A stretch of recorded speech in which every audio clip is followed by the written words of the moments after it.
Bonjour les enfants. Je voudrais tout d'abord de mettre ensemble tous ces enfants afin de leur apprendre quelque chose d'utile dans leur vie. Moi, je suis un économiste. Je sais qu'à votre niveau, vous ne savez pas ce que ça veut dire être économiste.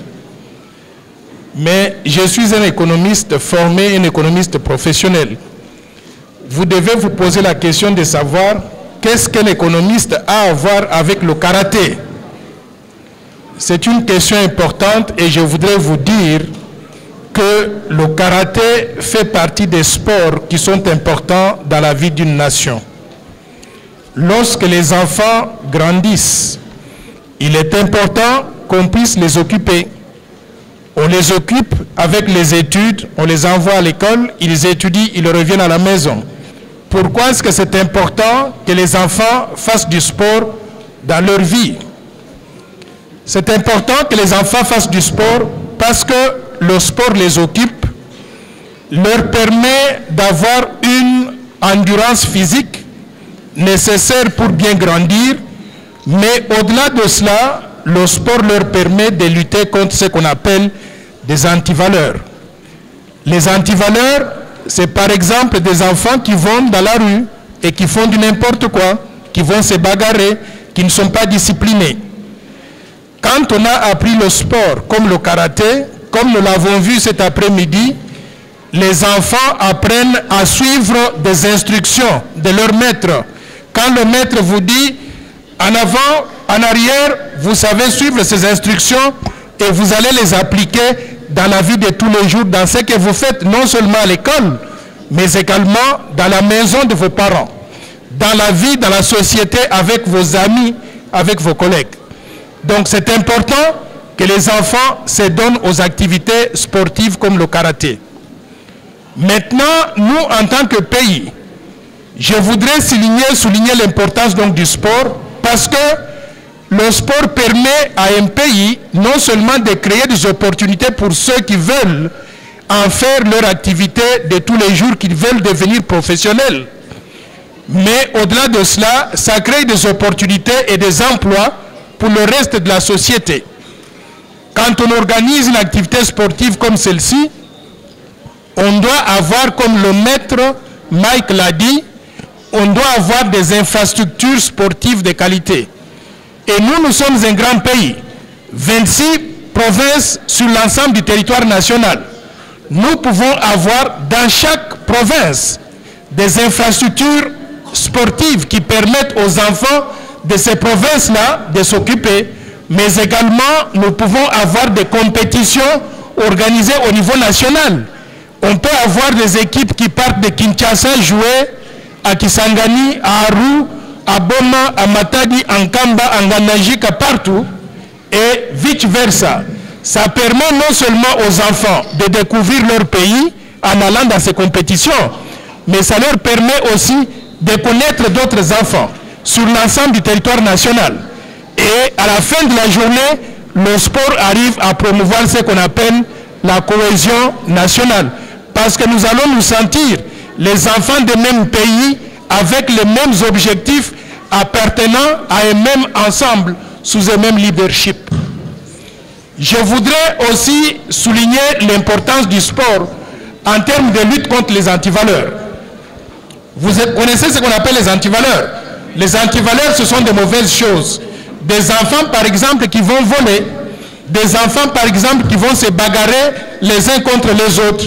Des enfants, par exemple, qui manquent du respect à l'égard des parents, des agents, de personnes plus âgées.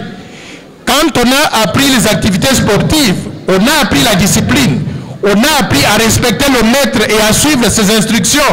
On peut aussi appliquer ces leçons-là dans la société pour vivre en harmonie avec les autres. Quand je les vois donc déployer les gestes donc de karaté, je me dis que la République démocratique du Congo pourra un jour avoir un championnat du monde de karaté qui sort donc de ce centre ici à Limete. Encore une fois de plus, je vous félicite et vous encourage à bien faire le sport, à aller de l'avant et à réussir les objectifs que vous vous êtes assignés. Je vous remercie.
Sincèrement, je suis très content du déroulement de cette activité où il y a eu plusieurs enfants venus de plusieurs familles, mais chaque enfant a tenu à respecter ce qu'on appelle les règles du jeu.